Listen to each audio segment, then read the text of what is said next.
we're just going to continue from where we stopped the last time, and where we had stopped was basically,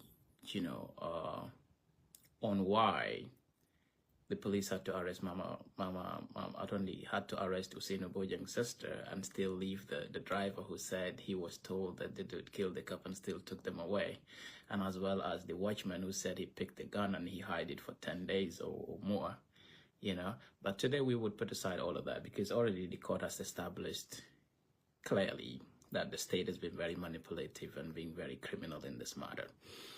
So we will just run it down to what had happened yesterday, because from what happened yesterday, what is going to happen now is we're going to have cross-examination from the DPP.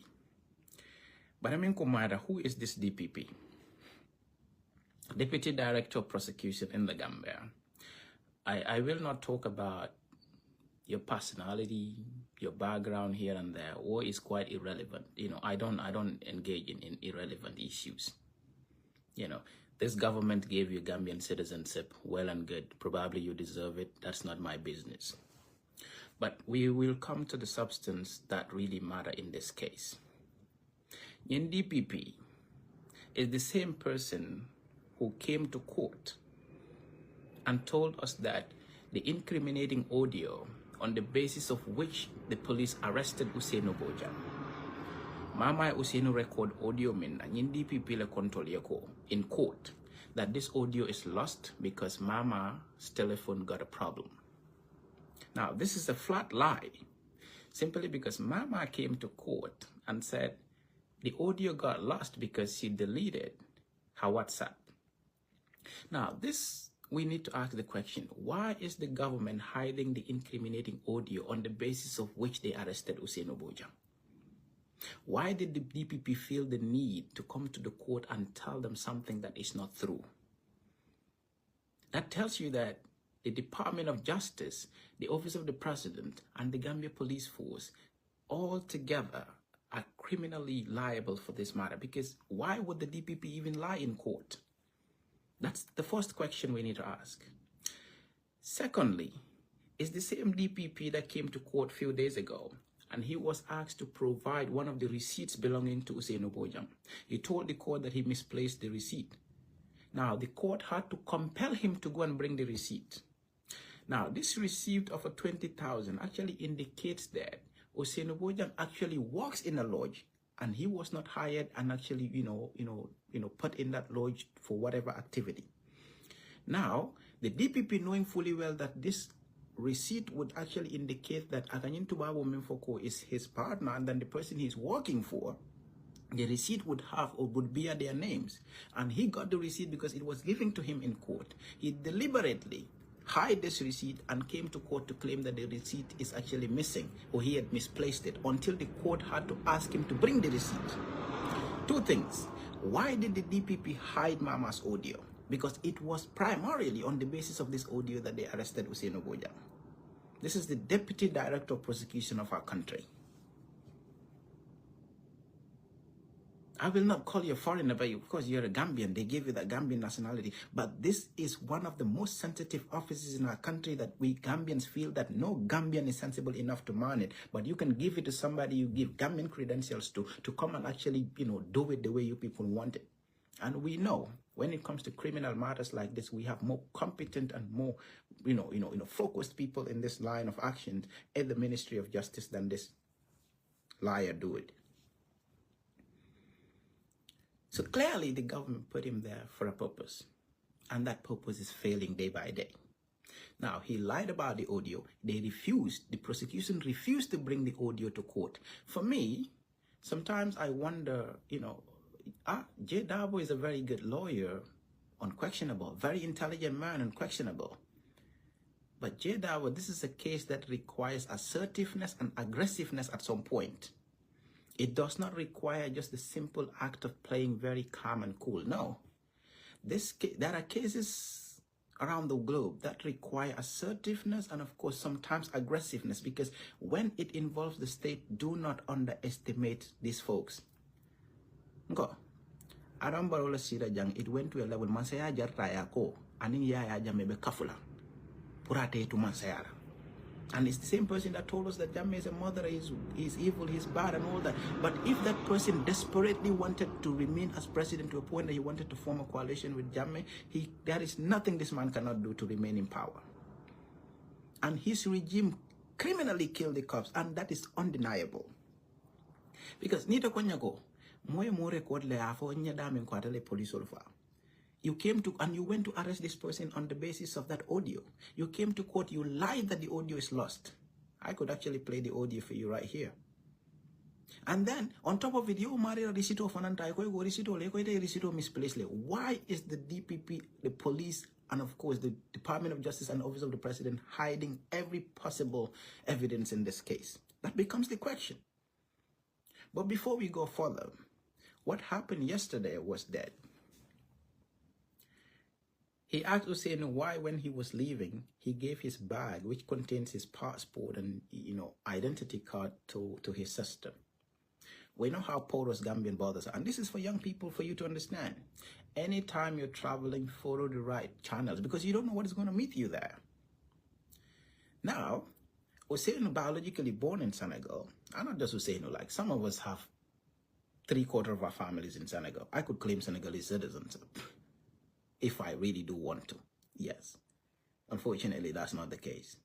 But if he has Senegalese document, or he was born in Senegal, he could claim, you know what, keep my Gambian document, like any other person would do. When I travel to Gambia, I keep my passport very safe, because Gambia molga fanga bela sunya.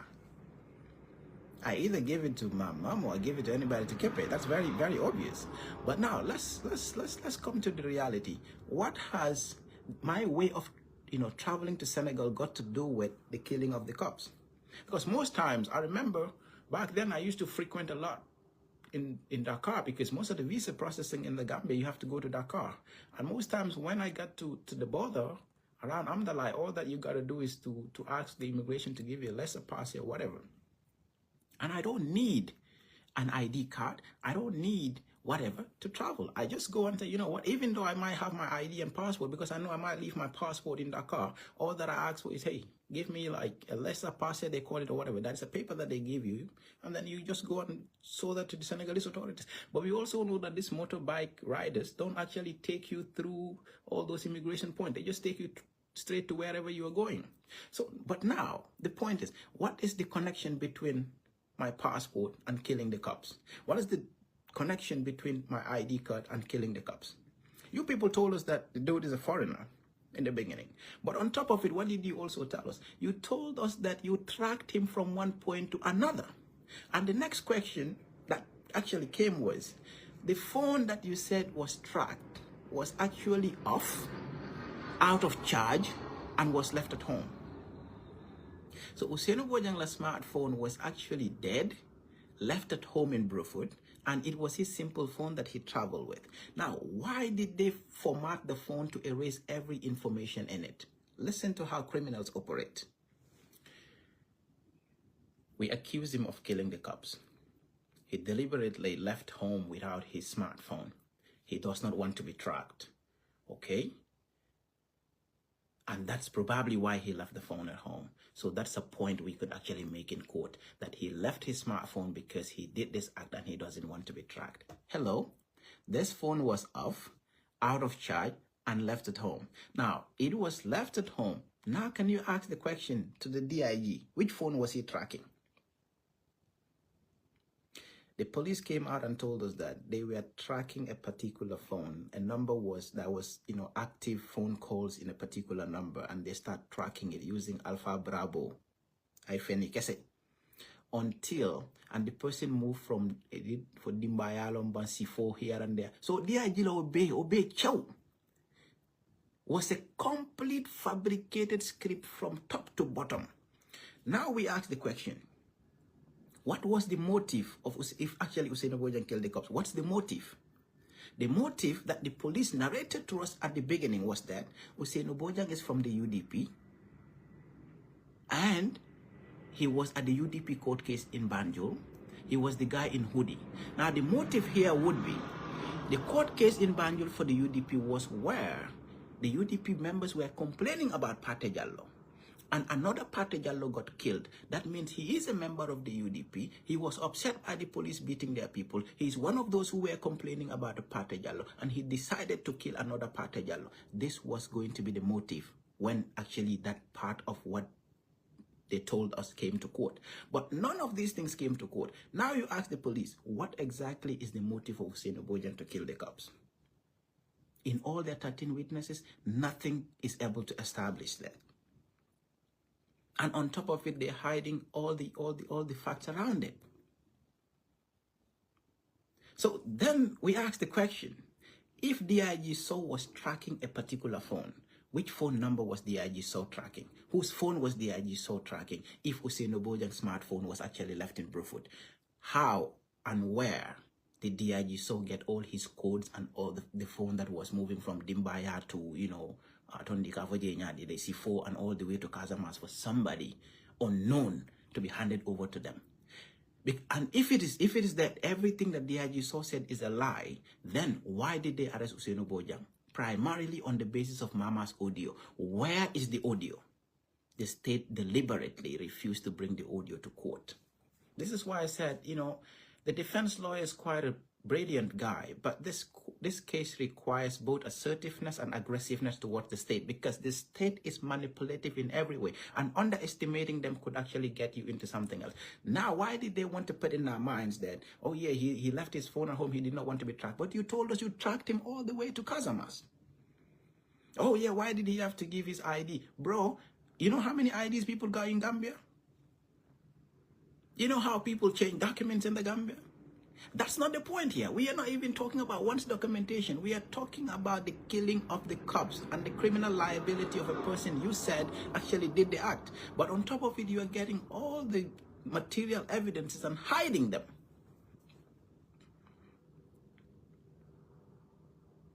That is why the people in the diaspora got the thing straight. Every family you see in the Gambia, 1 or 2, they might have, like, you know, you count every family, at least 1 out of every 2 would have somebody in the diaspora. I think it's high time that the people back home and the people in the diaspora understand that this man's a kunda matul mutafenda kalanya di bakot on fenyol. If you people and your families back home do not really feel the need that you've been discriminated and they need to, viciously go against this regime to ensure that a regime comes into place that does not discriminate any section of Gambians, then you're not serious with anything. But focusing on what is relevant here, the DPP's attempt now, even though he clearly knew that the state is culpable in the case, he would try every possible means to discredit everything that Hussein said. But mimbene tolu jakal la wala nyintiko.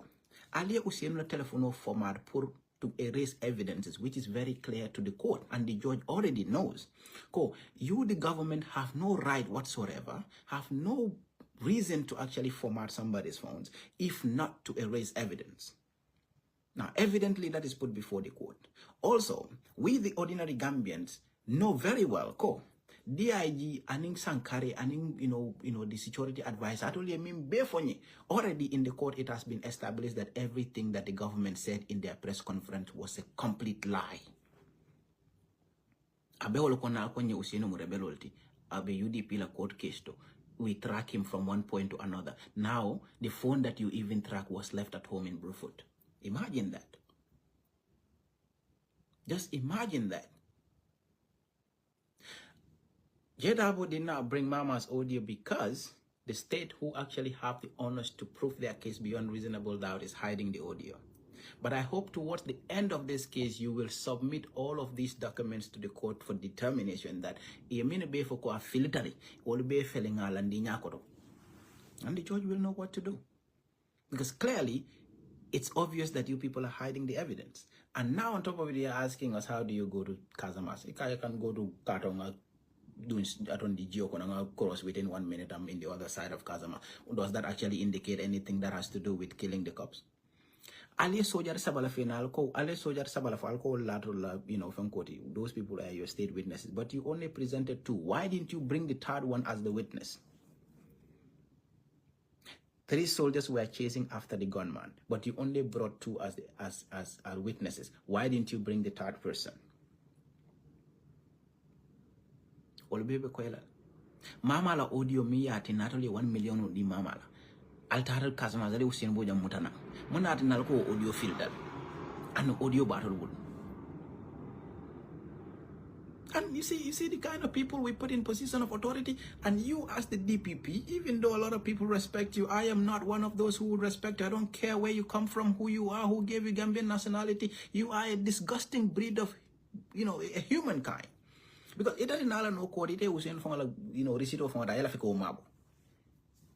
It a quite a bit to yan, and I don't more than many and Tonya Sabat in Dollar Banco. I come and Dollar Banco Mamuk and also means that Tonya alone in Dollar Banco for that our deputy director, prosecution to be somebody like you. On top of it, it did not for code ko mama audio filter and quite a police or quite even the state house like Oma get Tonyat. Who are you people trying to deceive? What are you people trying to hide? Why do you think you would actually escape this case? Because evidently, everything the police told us is now clear that it is a lie, including, tracking whatsoever. Because from the beginning, tracking Alpha Bravo, what I'm coming to say now, you will not understand it. The intelligence sort of wait from phone understand I say. So you see where we're getting, where it is actually directing to. Now, today there will be a continuation on it. But what will get it all shorted is, Ali Usenu Bojana telephone format. But Usenu was not talking to himself. He was talking to people. And among those people is one of those who actually own the lodge. So, if this lady appears as one of the witnesses with her phone presented to the court, from this time all the way to midnight, or past midnight. The next day he went to Kazama just for him to be captured, said he actually killed the cops. How did that all happen? So you think actually formatting his phone was actually a good thing for the state. And you see why, now you actually see the rationale why they had to format the phone, so that they can come and say, oh, he left the phone at home because he did not want to be tracked here and there. But even if Usenu had killed the cops, how could you track his phone when you don't even know him at the time? That becomes the question. You track what you know. You don't track what you don't know. So you cannot track a phone that you know nothing about. And DIG told us that he was tracking a phone, but this phone was dead and left in Brufut. So how was DIG tracking a phone that was moving from Brikama, Dimbaya to Bulakotamot? Well, Nankaleko, Nin DIG Nyantakela mo, ni police ko integrity le betolbulu. Police will Nyantale yele DIG kumandi yafa ko DIG police will talk ya, will ya la police kundaka, police kunda be malu ni nyumbanko, and you are still DIG. So when you tell other cops that, oh yeah, commander question you or whatever, call the DIG and question him. Why is the police not calling the DIG to question him on all these lies? For DIG, I don't in case follow back. For DIG, minimum baker for Gambia, I don't